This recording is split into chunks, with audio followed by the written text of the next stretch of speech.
Wonder Vlogcaster. Magandang araw mga ka-Wonder. Welcome back sa ating YouTube channel. Ilan na ba sa inyo ang nakapanood itong video ni Harry Roque? Na kumbaga sinasabi niya na wag daw masyadong mapaniwala. Panoorin po muna natin mga ka-Wonder.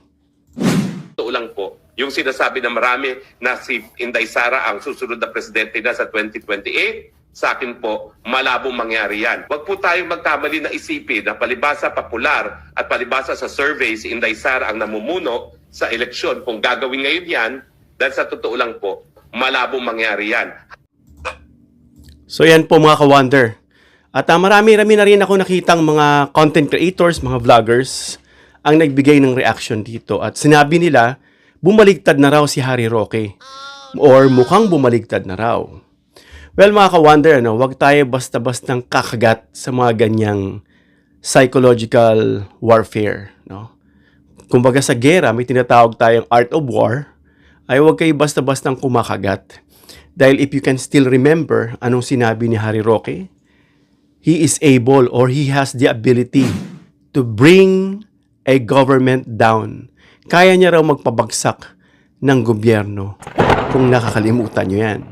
Since ngayon is Sara is at the verge of their destruction or the end, malapit na silang mahuli, makulong o ma-impeach, talagang ang ginagawa marahil bibigay tayo ng 2 point.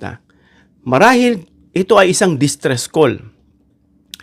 Ang distress call is isang panawagan na may nangyayaring sakuna or emergency sa kanila, lalo-lalo na sa mga lugar na liblib.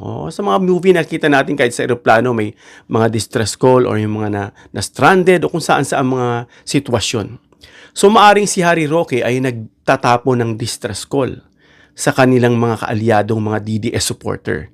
Dahil nga sa mga posibilidad na maari ding sabihin natin na tagilid si Sara. Maari Yan po yung mga opinion na dapat nating pag-aralan mabuti bago tayo ma-deceive, malindang o mauto, So, possible yan, pero hindi probable dahil nga ito ay opinion lang mga ka-Wonder. So, bakit iniisip natin na ito ay psychological or strategic? Na si Harry Roque ay isang long-time Duterte ally.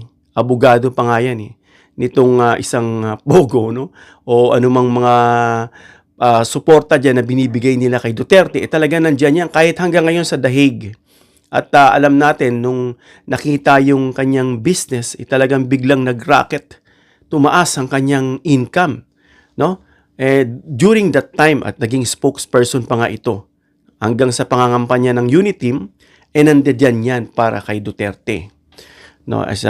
Aside nga doon sa sinasabi nating nakinabang yan, professionally and politically, during the administration of Duterte, hanggang ngayon, na-attract, nakakapag-influence ito sa mga DDS. Yung pabanat-banat niya nga lang, bangag, hanggang ngayon hindi siya makauwi. At talagang nasira. Sabi niya nga dun sa isang interview, eto pa tandaan ninyo, na hindi niya raw mapapatawad ang mga Marcos. So yung sinasabi natin bumaligtad, in what sense? Tinalikuran niya ang mga Duterte, which is, I think, his only resort. Kung tatalikuran niya ito, kanino siya lalapit? Siniraan niya si Marcos at talagang lahat ng estilo ng pang-aasar at pambabastos ginawa niya. Saan siya lalapit? Kaya isipin niyo yun mga ka-Wonder. Maaring ito ay psychological warfare, strategy, deception, or isang distress call para panawagan dyan sa mga DDS na kung ang tingin nila ay mahina si Sara sa 2028, ngayon pa lang magtatrabaho na sila para palakasin ulit si Sara Duterte. Na ito ay matuturing nga natin na isang tactic, na tinatawag natin expectation management, reverse psychology, or strategic downplaying.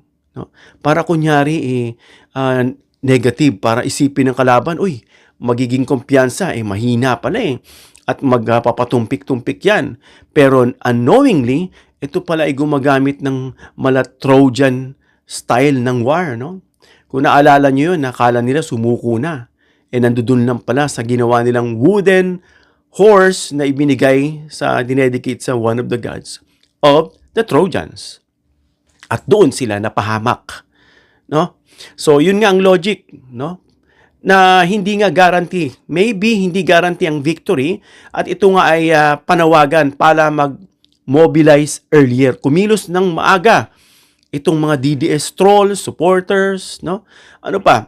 To defend to defend their candidate aggressively. Ngayon pa lang, very aggressive. Simula nung mabalitaan mai-impeach si Sara, katakot-takot na mga posting makikita nyo sa FB. May Super Sara, may si Sara nagpapakain na, may si Sara ganito na ang nag-iiba na ng aura ng muka, hindi na siya yung very stressed na very tyrant kung umarte, nagpapatawa na, nagbibibiro-biro na. Alam mo yun, mga ganun, yung mga psychological deception, mga art of war kung tawagin yan. At yung mabababaw na sasakay agad, kakagat yan. Ito yung malamang na biktima lagi at talo sa gera. At maaari din na hindi rin nga, kagaya ng sinasabi natin, na hindi ito automatically deception. No, maaring totoo rin yung sinasabi ni Harry Roque. Dahil una, malayo pa naman yung election. We still have 2 years, no? No, September ba ang sunod na election? So, less than 2 years, magkakaroon ng election for 2028. At nakita natin, sabi ng SWS, di hamak daw mas mataas ang survey niya kaysa kay PBBM, which I don't know kasi yung mga kalye survey ng mga ibang mga tao dyan na unbiased, halos landslide at matalo si Sara. So nakakapagtaka, no? At of course, yung mga political alliances ay unstable. Si Batoy mukhang madadakip sa dahig. Susunod si Bongo. So wala rin sumusuporta sa kanila, no? Kundi mga retired lang at yung kaya nilang bayaran. So yun po yung mga nakikita rito na unstable na maaring ikatalo nila dito sa sinasabing 2028 election. At ito nga si Sara, kita nila na Sara is facing now yung sinasabing fragmentation, no? So hindi na buo ang suporta at hindi na kagaya dati na expect nila 32, malabo yun mga ka-wonder dahil dun sa ginawa ni Sara at marami na nga po nagsisitalikod ng mga DDS supporter dati. At pagod na rin yung ibang voters dahil nakikita nila instead na unity team, puro siraan ang ginagawa. Habang nagtatrabaho si PBBM, ito naman si Sara, puro paninira ang ginagawa. No? So pati yung mga resistance dyan, yung mga institusyon na ayaw nang makiisa, yung mga pag tinanong mo diyan, kagaya nga nitong itong survey, no? Iba walang reaction, ayaw magbigay. At itong style na to nagbibigay lang si Roque ng uncertainty. Kumbaga mangangapa kayo kung mananalo si Sara o hindi. Habang tinatrabaho lang nila ito silently, no? At parang kumbaga behind the scene nagtatrabaho sila. At sinabi lang nila to sa publiko at ito namang nagpapaniwala, very gullible, agad-agad, nagbumaligtad na. Maari lang itong psychological o maari ding totoo. Kaya nga ang opinion na sinasabi natin dalawa. So yan mga ka-wonder, no?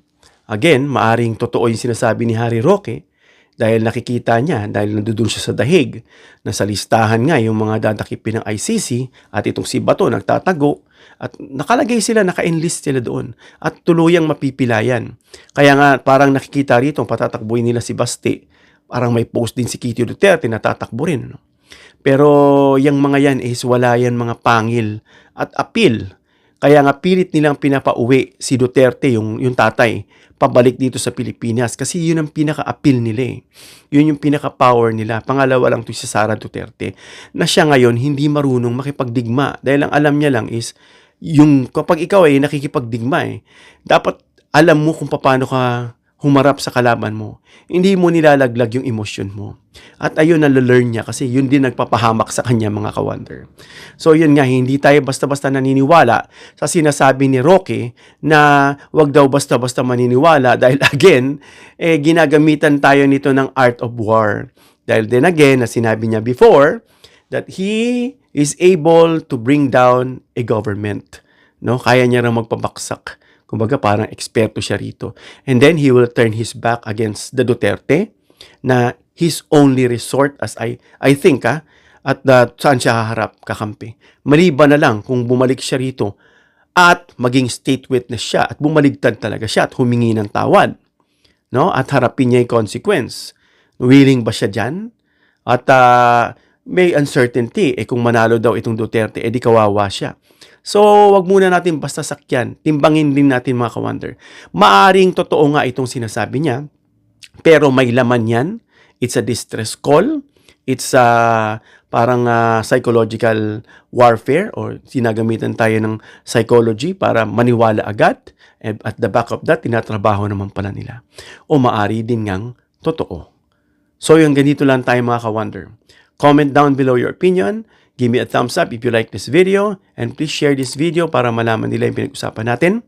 And of course, subscribe, hit the notification bell icon, and choose all bilang suporta sa aming mga content creators. Hanggang sa muli mga ka-wonder. God bless.